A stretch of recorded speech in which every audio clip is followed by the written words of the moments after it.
اور یہ کائنات حقیقت میں رب کی رحمت کی وجہ سے چل رہی ہے، اور یہ اس کی رحمت ہے کہ ہر انسان جو ہے اس کی اس وقت دنیا میں جو کچھ ہو رہا ہے یا اس وقت دنیا میں جو کچھ ہوتا تھا، ہر وقت میرے رب کی رحمت سے یہ سلسلہ زندگی کا چلا ہے، ہر انسان چلا ہے۔ اور یہ کیسے ممکن ہے کہ اتنا بڑا رحمان اور اتنا بڑا رحیم جو ہے کسی انسان پر ظلم کرے؟ ہر انسان کو اس کے عمل کا پورا پورا بدلہ دیا جائے گا۔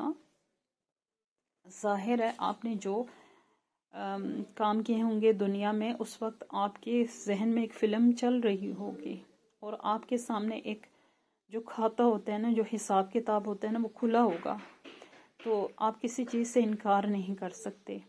تو آپ کو آپ کے عمل کا پورا پورا بدلہ دیا جائے گا، اور رتی برابر بھی ظلم نہیں کیا جائے گا۔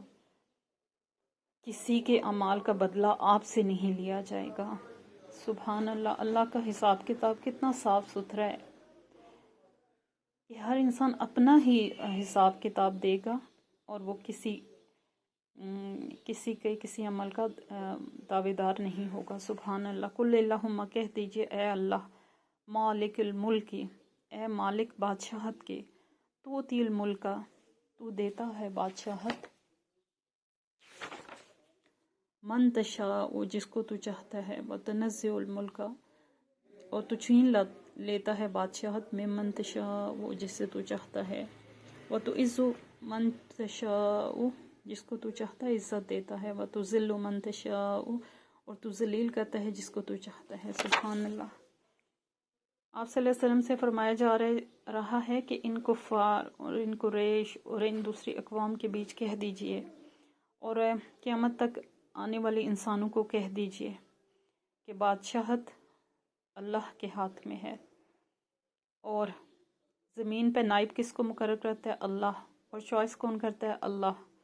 تو وہ جس کو چاہتا ہے بادشاہت دیتا ہے، اور جس کو چاہتا ہے بادشاہت چھین لیتا ہے۔ سبحان اللہ۔ اس کا کتنا پرفیکٹ نظام ہے کہ اگر ایک گروہ جو ہے بادشاہت کرے نا، تو وہ دوسروں کے حقوق کو غصب کر لے، اور ایک جیسے ہراسمنٹ کسی کیفیت ہوتی ہے، جیسے لوگوں کے اوپر ایک محکوم اور غلام بنا دیے جاتے ہیں، اگر ایک گروہ حکومت کرے تو ایسا ہو جائے۔ لیکن یہ میرے رب کی منشا اور حکمت ہے کہ ایک گروہ کو تبدیل کر کے دوسرا گروہ لاتا ہے، اور یہ سلسلے وہ چلاتا ہے، اور جس کو وہ چاہتا ہے عزت دیتا ہے، جس کو وہ چاہتا ہے ذلت دیتا ہے۔ ذلت کس کو ملی؟ یہودیوں کو، یہود اقوام کو۔ کیوں؟ کہ ایک وقت تھا کہ جب ان کے پاس دنیا کی امامت تھی، اللہ کے پیارے تھے یہ بہت، حضرت موسیٰ کی قوم اللہ کی بہت پیاری تھی، لیکن کیا ہوا؟ ان کی کتاب تبدیل ہو گئی۔ یہ ذرا سا ان کو موقع ملتا تھا تو یہ شرک شروع کر دیتے تھے، ذرا سا موقع ان کو ملتا تھا تو یہ راہ سے ہٹ جاتے تھے، اور بار بار میرے رب ان کے گناہ معاف کر کے ان پر احسان کرتے تھے، اور یہ ناشکرے ثابت ہوئے، اور ناشکرے کی وجہ سے ان سے وہ چھین لیا گیا جو ان کو عطا کیا گیا تھا۔ بیدک الخیر، اور اللہ کے ہاتھ میں ہی بھلائی ہے، یعنی بھلائی اسی کی طرف سے ہے، جس کی وہ کرنا چاہے کرتا ہے، جس کی وہ نہ کرنا چاہے دنیا مل کر اس کا کچھ نہیں کر سکتی۔ انکا علی کل شیء قدیر، بے شک آپ کا رب ہر چیز پر قادر ہے۔ سبحان اللہ۔ تولج اللیل، تو داخل کرتا ہے فی النہار، دن میں، تو داخل کرتا ہے رات کو فی النہار، دن میں، تولج النہار، اور تو داخل کرتا ہے دن کو فی اللیل، رات میں، پہلے رات کو دن میں اور پھر دن کو رات میں۔ اللہ پاک کی کیا صفت بیان کی گئی ہے کہ یہ وہ رب ہے جو ہر چیز کا مالک ہے، جو ساتھ کا مالک ہے، جو مطلب وقت کا مالک ہے، جو زمانے کا مالک ہے، اور اس کی قدرت کیا ہے کہ اس نے دن کو کام کے لیے بنایا اور رات سونے کے لیے، آرام کے لیے بنائی، ایک پرفیکٹ نظام بنایا، اور کس طرح رات دن میں داخل ہوتی ہے اور کس طرح دن رات سے نکلتا ہے، کیا یہ انسان اپنی اتنی ترقی کے باوجود یہ بتا سکتا ہے کہ کیسے سمے ایک وقت دوسرے سے جدا ہوتا ہے اور دوسرا اس میں داخل ہوتا ہے؟ سبحان اللہ، کتنی بڑی اللہ کی نشانی ہے اور کتنا پرفیکٹ نظام ہے۔ وَتُخْرِجُ الْحَيَّ، اور تو نکالتا ہے زندہ کو، من المیت، مردہ سے، وَتُخْرِجُ الْمَيِّتَ، اور تو نکالتا ہے مردہ کو، من الحی، زندہ سے۔ سبحان اللہ، یعنی کہ پیدائش کا سلسلہ اب دیکھیں، اللہ کی ایک اور صفت بیان کی گئی ہے، اور تو نکالتا ہے زندہ کو مردہ سے، اور تو نکالتا ہے مردہ کو زندہ سے۔ سبحان اللہ۔ اب آپ یہ نظام دیکھیں، ایک اور صفت اس میں یہ کہ تو جو ہے، آپ سمجھ لیں کہ زمین مردہ ہے، مردہ ہوتی ہے، بنجر ہوتی ہے، ویران ہوتی ہے، تو کیا ہوتا ہے؟ اللہ اس میں سے ہری ہری گھاس کو نکالتے ہیں، درختوں کو نکالتے ہیں، پھلوں کو نکالتے ہیں، طرح طرح کی نباتات، طرح طرح کی جڑی بوٹیاں جو علاج میں استعمال ہوتی ہے، طرح طرح کی، بلکہ ان درختوں اور ان کی ہر چیز پر دنیا کا انحصار ہے، زندہ لوگوں کا انحصار ہے، آکسیجن، کاربن ڈائی آکسائڈ، یہ سب سلسلے ہیں۔ اور مردہ زمین سے کس طرح اللہ تعالیٰ ہریالی نکالتا ہے، اور پھر کس طرح پھر اللہ تعالیٰ جو ہے مردہ سے زندہ کو نکالتا ہے۔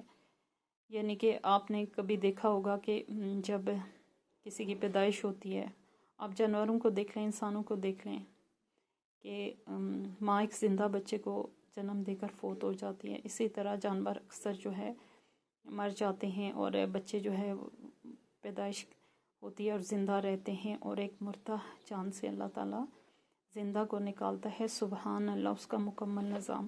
وَتَرْزُقُ، اور تو رزق دیتا من تشاء، جس کو تو چاہتا ہے بغیر حساب، اور اللہ وہ ہے جو ہر ایک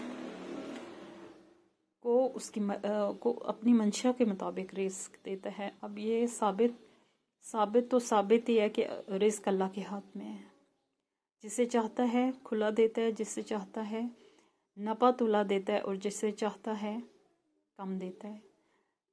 تو یہ ایک ایسی چیز ہے جس پر دنیا میں بہت لے دے ہوتی ہے، اور بہت زیادہ رزق کے لیے طرح طرح کے ہیلے بہانے کیے جاتے ہیں، اور جو ہے دوسروں کی حق تلفی کی جاتی ہے رزق کو بڑھانے کے لیے، اور رزق کی وجہ سے جو ہے بہت زیادہ جو ہے گناہ ہیں۔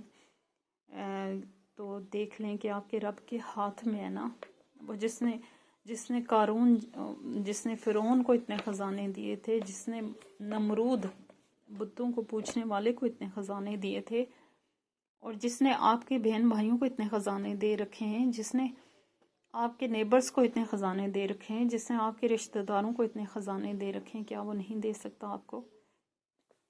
تو رزق کی تقسیم پر راضی ہونا اللہ کو پسند ہے۔ اس میں آپ جو آپ اس کو تسلیم نہیں کریں گے تو آپ کے اندر سرکشی آتی جائے گی، اور وہ سرکشی آپ کو گناہ کی طرف مائل کرے گی۔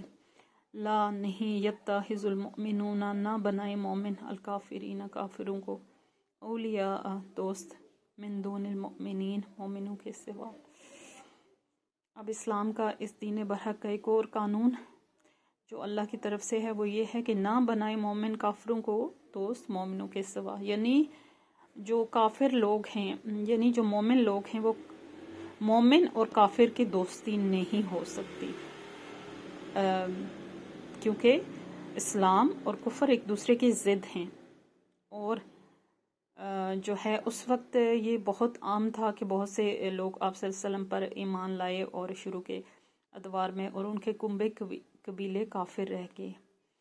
تو جو ہے پھر اسلام تو ایک ستھرا دین ہے، وہ پوری کی پوری جو ہے آنیسٹی چاہتا ہے، وہ پوری کی پوری، وہ کیا کہتے ہیں، کوئی لفظ میرے ذہن میں نہیں آ رہا، تو انسان ایک پوری کمپلیٹ جو ہے اس کی تبدیلی ہوتی ہے جو اسلام میں داخل ہوتے ہیں۔ تو یہ نہیں ہوتا کہ کچھ ادھر کا اور کچھ ادھر کا، نہیں، یہ نہیں ہوتا۔ تو اس وجہ سے اس وقت لوگ جو ہے اپنی فیملیز کی وجہ سے بھی مجبور تھے، اور چوری چھپے دوستیوں راستیوں کا سلسلہ بھی تھا۔ تو ان حالات میں کہا جا رہا ہے کہ جو ہے اگر آپ دین حق پر آگے ہو تو پورے طور پر آؤ، اس میں کفار کی کوئی جگہ نہیں ہے، اور وہ تمہارے دوست بھی نہیں ہو سکتے، بظاہر منہ پہ کچھ ہوگا، پیٹھ پیچھے کچھ ہوگا۔ اور یہ قانون وضع ہو گیا کہ کوئی مومن کسی بھی کافر سے کا دوست نہیں ہو سکتا۔ وَمَن يَفْعَلْ، جو کوئی کرے گا ذَلِکَ یہ، فَلَيْسَ تو نہیں، من اللہ اللہ سے، فی شیءٍ کسی چیز میں، الا مگر ان یہ کہ تتقوا تم بچو، منہم ان سے، تقاتا بچنا۔ اب کیا ہے، جو کوئی کرے گا ایسا، یعنی کفار سے دوستی کرے گا، تو نہیں اللہ سے کسی چیز میں مگر یہ کہ تم بچو ان سے، بچنا۔ اب یہ ہے کہ اگر کسی مطلب حاجت کی وجہ سے آپ کفار کے سے دوستی قائم کرنا چاہتے ہیں، یا پھر کچھ ایسا مسئلہ ہے کہ آپ ان کی جو ہے وہ ایک خوشامد و چاپلوسی جو نہیں ہوتی، وہ آپ اس دین اسلام میں بھی ہو کے جاری رکھنا چاہتے ہیں، تو کہتے ہیں کہ جب کوئی انسان یہ کرے گا تو پہلی بات تو یہ ہے کہ اللہ تعالیٰ نیت کا حال جانتا ہے، اللہ تعالیٰ اس کی نیت کے مطابق اس کا عمل دیکھے گا۔ اور دوسری بات یہ ہے کہ جو بھی ایسا کرے گا اللہ کو وہ کسی طرح سے نقصان نہیں پہنچا سکتا۔ اللہ کے لیے مطلب اللہ بے نیاز ہے، اس کو اس کا فعل جو ہے اس کے اپنے ہی سر ہے، تو یہ دھوکہ وہ اللہ کو نہیں دے رہا، وہ دھوکہ اپنے آپ کو دے رہا ہے۔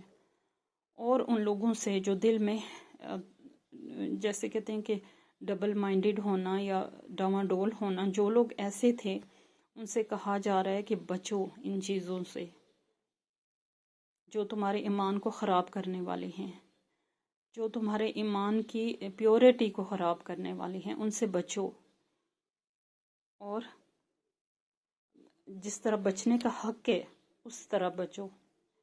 کیونکہ جب دیکھیں نا، جب کوئی سچ بولتا ہے تو اس میں یہ تو نہیں ہوتا کہ جب انسان کو ایک گواہی کی ضرورت پیش آتی ہے اور گواہ جو ہے سچ بولتا ہے، تو جو کھرا سچ ہے اس کی کیا قیمت ہے، اور جو ملاوٹ ہے، بیچ میں کچھ اپنی، بیچ میں کچھ مفاد پرستی آ گئی، بیچ میں کچھ آپ کا تعلقات آ گئے، تو وہ گواہی کیسی ہے؟ تو اس میں جو آپ کی تھوڑی بہت سچی گواہی ہے وہ بھی آپ کو فائدہ نہ دے گی۔ آپ نے بچنا ہے تو پوری طرح بچنا ہے۔ وَيُحَذِّرُكُمُ اللَّهُ نَفْسَ، اور ڈراتا ہے تم کو اللہ اپنی ذات سے۔ سبحان اللہ، زمین و آسمان کا مالک اللہ رب العزت آپ سے کہہ رہے ہیں کہ اللہ تم کو اپنی ذات سے ڈراتا ہے، مطلب اپنے اعمال میں، اپنے افعال میں پیور رہو، دوگلے پن سے بچو، منافقت سے بچو، اپنے پیور عمل کو اپنی سوچوں اور نیت سے گندا مت کرو۔ تو اگر تمہیں ان لوگوں کا جو قبیلے کے سردار ہیں اور جن کی بڑی حیثیت ہے دنیا کے اندر، تمہیں ان کا رعب ہے، تو تمہیں اگر ڈرنا ہی ہے تو اللہ سے ڈرو، جو ان کا بھی مالک ہے، جو ان سرداروں کا بھی مالک ہے، جو ہر قسم کی سزا دینے پر قادر ہے۔ اللہ تعالیٰ نے مطلب ایک مچھر کے ذریعے، کس کو، نمرود کو شاید مچھر کے ذریعے سزا دی تھی۔ یعنی اللہ تعالیٰ جب ایک نفس واحد کو سزا دینے چاہے تو وہ کتنے طریقوں سے اس کو دے سکتا ہے، جبکہ لوگ تو ایسا نہیں کر سکتے۔ لوگوں کے پاس تو کوئی کہاں رب اور کہاں اس کی مخلوق، کہاں خالق اور کہاں مخلوق۔ تو جو ہے اگر ڈرنا ہے تو مخلوق سے نہ ڈرو، مخلوق کا رعب اپنے اندر مت رکھو۔ اگر ڈرنا ہی واجب ہے تو مجھ سے ڈرو، اس دن سے ڈرو جب گناہگار کے لیے دوزخ تیار کی گئی ہے، جب عذاب کا وقت آ جائے گا، جب یہ دنیا ختم ہو جائے گی اور پھر آپ کا حساب کتاب آپ سے پہلے جو پہنچ چکا وہ آپ کے سامنے لایا جائے گا۔ تو ڈرنا ہے تو اللہ سے ڈرو۔ وَإِلَى اللَّهِ الْمَصِيرُ، اور طرف اللہ ہی کے لوٹنا ہے۔ اور اللہ کے برحق وعدے کے مطابق ہر انسان، ہر روح جو دنیا میں آئی ہے اس نے واپس جانا ہے۔ یہ اس روح سے وعدہ کیا گیا تھا جب وہ دنیا میں آنا نہیں چاہتی تھی، اور اللہ تعالیٰ نے اس کو دنیا میں بھیجا تو اس کے ساتھ وعدہ بھی کیا گیا کہ جو جا رہی ہے وہ واپس آئے گا. اور آپ دنیا کے ہسٹریوں کو دیکھ لیں کہ کون ہے جو اس سے بچ گیا، جسے اللہ تعالیٰ ڈرا رہے ہیں موت. کون اس سے بچا ہے؟ کتنے بڑے بڑے ظالم، سرکش، فرعون، نمرود اور خدائی کا دعویٰ کرنے والے مٹی میں مل کے مٹی ہو گئے. تو آپ کیا چیز ہیں؟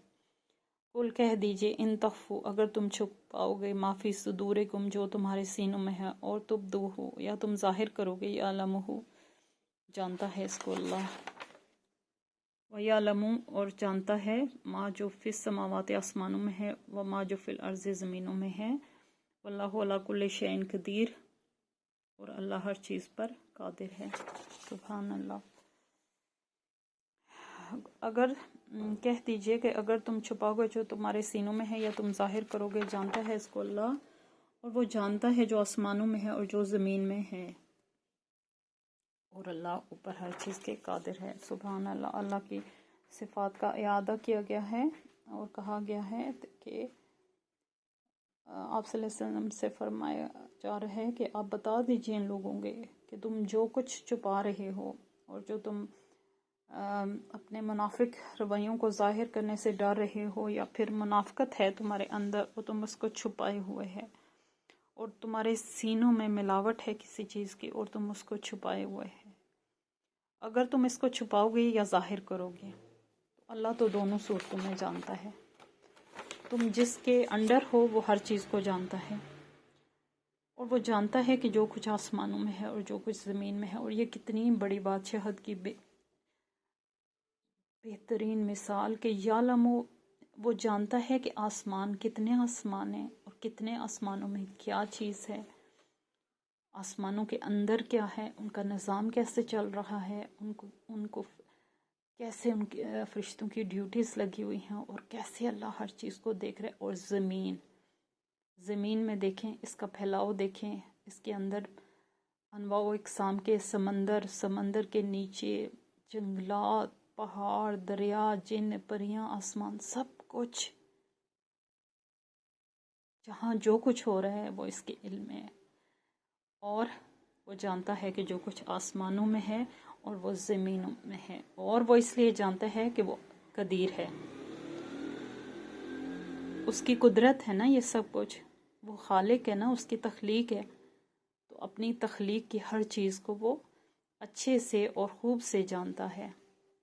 دوستو آج یہیں تک پڑھتے ہیں.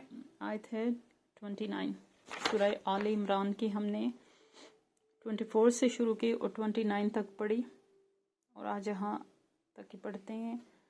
تو اس دعا کے ساتھ اختتام کرتے ہیں. اللہم انی اسألک علما نافعا و عملا متقبلا و رزقا طیبا. اللہ حافظ. آمین.